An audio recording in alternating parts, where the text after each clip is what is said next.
दोस्तों, एक बार फिर से आप सभी का हार्दिक स्वागत और अभिनंदन है शारदेय सर क्लासेस की ओर से। PYQ सीरीज में हम लोग CPC के प्रश्नों पर चर्चा कर रहे थे। उसी क्रम में आज फिर मैं उपस्थित हूँ, कालीशंकर शारदेय। आइए शुरू करते हैं आज की चर्चा। पहला प्रश्न है, सिविल प्रक्रिया संहिता की निम्नांकित में से किस धारा में वादों को संस्थित करने का उपबंध है? ऑप्शंस हैं धारा 26, धारा 20, धारा 28 और धारा 25। Uttarakhand CJ 2002, Uttarakhand PCSJ pre 2013 में पूछा गया है इसे। उत्तर है इसका ए ऑप्शन, यानी कि धारा 26।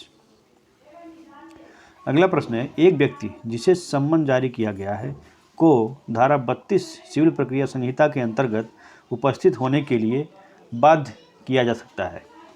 ऑप्शंस हैं केवल वारंट जारी कर और प्रतिभूति प्रस्तुत करने हेतु आदेशित करके, केवल अर्थदंड आरोपित करके और प्रतिभूति प्रस्तुत करने हेतु आदेशित करके, वारंट जारी करके, उसकी संपत्ति को जब्त या विक्रय करके, अर्थदंड आरोपित करके और प्रतिभूति प्रस्तुत करने हेतु आदेशित करके, और डी ऑप्शन है केवल उसकी संपत्ति को जब्त या विक्रय करके और प्रतिभूति प्रस्तुत करने हेतु आदेशित करके।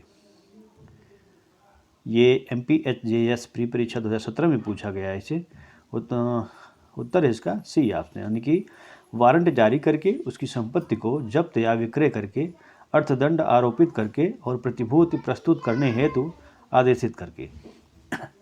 अगला प्रश्न है, जिस व्यक्ति को धारा 30 के अधीन समन जारी किए जा चुके हों, न्यायालय उस व्यक्ति की उपस्थिति बाध्य कर सकता है तथा इस प्रयोजन हेतु ऑप्शन से गिरफ्तारी का वारंट, उसे आदेश दे सकेगा कि वह अपनी उपसंगति के लिए प्रतिभूति दे और व्यतिक्रम करने पर उसको सिविल कारागार को सुपुर्द कर सकेगा।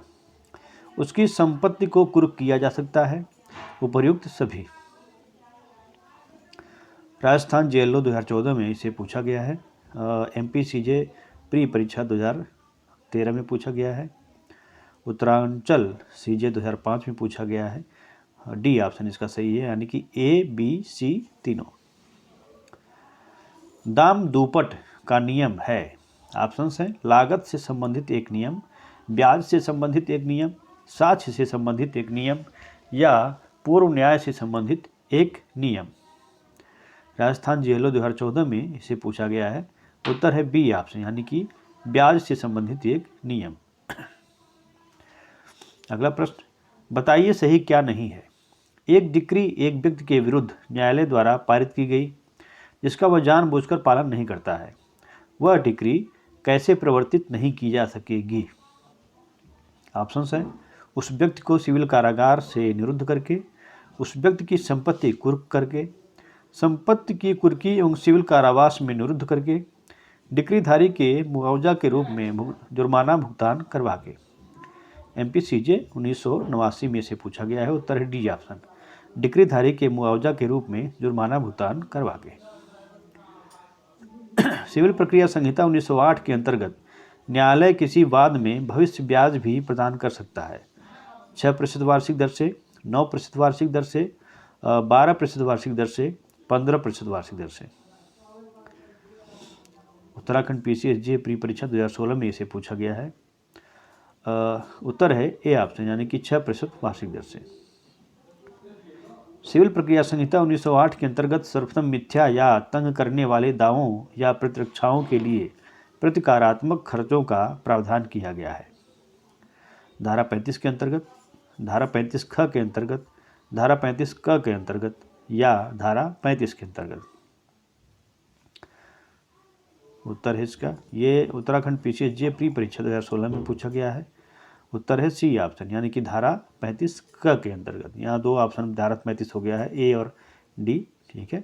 इसका उत्तर सी ऑप्शन है, धारा 35 क के अंतर्गत।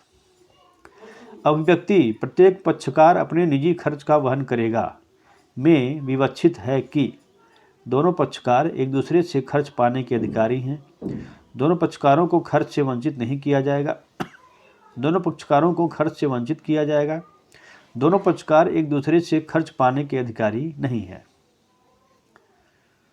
झारखंड CJ 2008 में इसे पूछा गया है। उत्तर है डी ऑप्शन, यानी कि दोनों पक्षकार एक दूसरे से खर्च पाने के अधिकारी नहीं हैं। अगला प्रश्न है, गलत उत्तर बताइए। एक सिविल न्यायालय द्वारा पारित डिक्री का निष्पादन डिक्री पास करने वाले न्यायालय द्वारा किया जा सकता है। किसी ऐसे न्यायालय द्वारा किया जा सकता है जिसे डिक्री पास करने वाला न्यायालय डिक्री निष्पादन के लिए अंतरित करता है।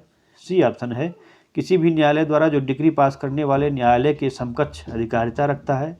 या डी ऑप्शन, या तो उपरोक्त ए अथवा बी में वर्णित न्यायालय द्वारा। यूपी सीजे 2003, एमपी सीजे 1989 और 2005 में से पूछा गया है। छत्तीसगढ़ सीजे 2008 में भी से पूछा गया है। उत्तर है सी, किसी भी न्यायालय द्वारा जो डिक्री पास करने वाले न्यायालय के समकक्ष अधिकारिता रखता है। सिविल प्रक्रिया संहिता के अधीन डिक्री निष्पादित की जा सकती है तहसीलदार द्वारा, जिलाधिकारी द्वारा, जिला जज द्वारा, या तो इसे पारित करने वाले न्यायालय के द्वारा या उस न्यायालय द्वारा जिसे वह निष्पादन के लिए भेजी गई है। राजस्थान जेलों 2014 में से पूछा गया है। उत्तराखंड सीजे प्री परीक्षा 2009, 2012, 2013 और यूपी सीजे 2006 में पूछा गया है इसे। उत्तर है डी ऑप्शन, या तो इसे पारित करने वाले न्यायालय के द्वारा या उस न्यायालय द्वारा जिसे वह निष्पादन के लिए भेजी गई है। भारत सरकार या राज्य सरकार के विरुद्ध पारित की गई डिक्री कितने समय तक निष्पादित नहीं की जाएगी? 1 माह, 2 माह, 3 माह या 6 माह? यूपी सीजे प्री परीक्षा 2015 में से पूछा गया है। उत्तर है सी ऑप्शन, यानी कि 3 माह।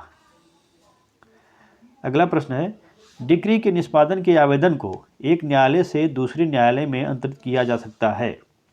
ऑप्शंस हैं, यदि उस न्यायालय से पक्षकार को न्याय मिलने में विलंब होने की संभावना हो, यदि प्रतिवादी उस न्यायालय की स्थानीय अधिकारिता में निवास या कारोबार करता है जहां डिक्री के निष्पादन के आवेदन को अंतरित किया जाने वाला हो, यदि वादी उस न्यायालय के स्थानीय अधिकारिता को छोड़कर चला जाता है जिस न्यायालय ने डिक्री पारित की है। उपयुक्त में से किसी के अंतर्गत नहीं। एमपी एपीओ 2008 में इसे पूछा गया है। बी ऑप्शन इसका सही है, यदि प्रतिवादी उस न्यायालय की स्थानीय अधिकारिता में निवास या कारोबार करता है जहां डिक्री के निष्पादन के आवेदन को अंतरित किया जाने वाला हो। अगला प्रश्न है, निष्पादन न्यायालय ऑप्शन से डिक्री के पीछे जा सकता है, डिक्री के पीछे नहीं जा सकता है, न्यायालय के विवेक पर निर्भर करता है, उपरोक्त में से कोई नहीं। एमपी सीजे 2017 में से पूछा गया है। उत्तर है बी, यानी कि डिक्री के पीछे नहीं जा सकता। वह न्यायालय जिसको डिक्री निष्पादित करने के लिए अंतरित की गई है निष्पादन करते समय कुर्की का आदेश नहीं दे सकता, मृत निर्णीत ऋणी के विधिक प्रतिनिधियों के विरुद्ध निष्पादन नहीं कर सकता, निष्पादन के लिए डिक्री को अन्य न्यायालय को नहीं भेज सकता, डिक्री के अंतरित की प्रेरणा से निष्पादन का आदेश नहीं दे सकता। राजस्थान जेएस प्री परीक्षा 2011 में इसे पूछा गया है। उत्तर है डी ऑप्शन, यानी कि डिक्री के अंतरित की प्रेरणा से निष्पादन का आदेश नहीं दे सकता। अगला प्रश्न है, निम्नलिखित में से किस प्रश्न का निर्धारण निष्पादनकर्ता न्यायालय द्वारा नहीं किया जाना है? एक बार फिर से इसको देखते हैं। निम्नलिखित में से किस प्रश्न का निर्धारण निष्पादनकर्ता न्यायालय द्वारा नहीं किया जाना है? ऑप्शन से आज्ञप्ति का उन्मोचन, आज्ञप्ति का निष्पादन, आज्ञप्ति का संशोधन, आज्ञप्ति की संतुष्टि। झारखंड सीजे 2008, उत्तराखंड पीसीएसजे प्री परीक्षा 2015 में इसे पूछा गया है। उत्तर है सी, यानी कि आज्ञप्ति का संशोधन। सिविल प्रक्रिया संहिता 1908 के किस प्रावधान के अंतर्गत कलेक्टर को रिसीवर नियुक्त किया जा सकता है? आदेश XL नियम 5, आदेश XLI नियम 1, आदेश XL नियम 2, आदेश XLI नियम 5।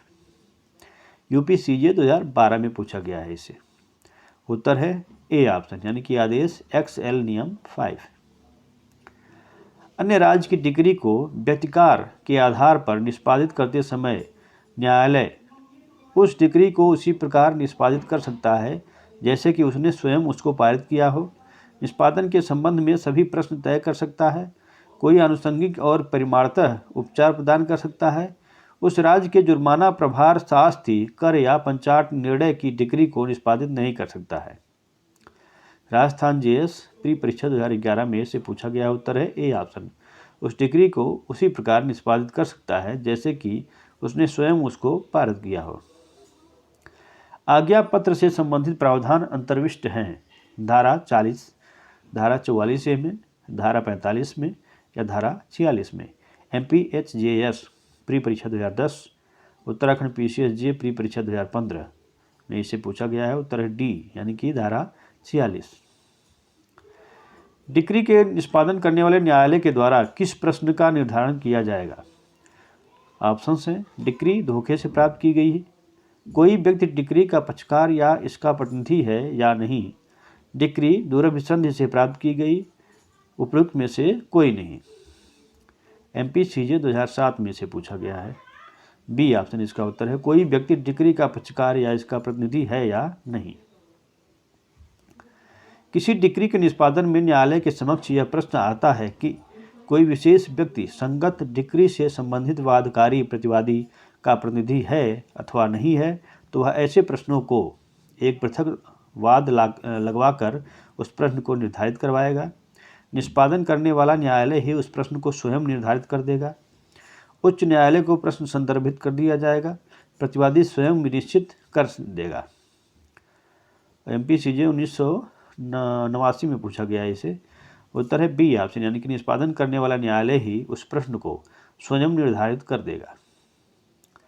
निम्न में से कौन विधिक प्रतिनिधि नहीं है? सिविल प्रक्रिया संहिता 1908 के अनुसार निष्पादक व प्रशासक, लेनदार, सहदायिकी, उपरोक्त में से कोई नहीं।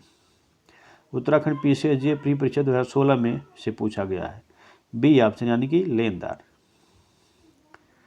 दीवानी प्रक्रिया संहिता का कौन सा प्रावधान विधिक प्रतिनिधि के विरुद्ध डिक्री के प्रवर्तन की बात करता है? धारा 50, धारा 51, धारा 55, उपयुक्त में से कोई नहीं। उत्तराखंड CJ 2005 में पूछा गया है इसे। उत्तर है ए ऑप्शन यानी कि धारा 50। ये थे CPC से संबंधित कुछ प्रश्न। आगे फिर से कुछ नए प्रश्नों के साथ उपस्थित होंगे। जय हिंद।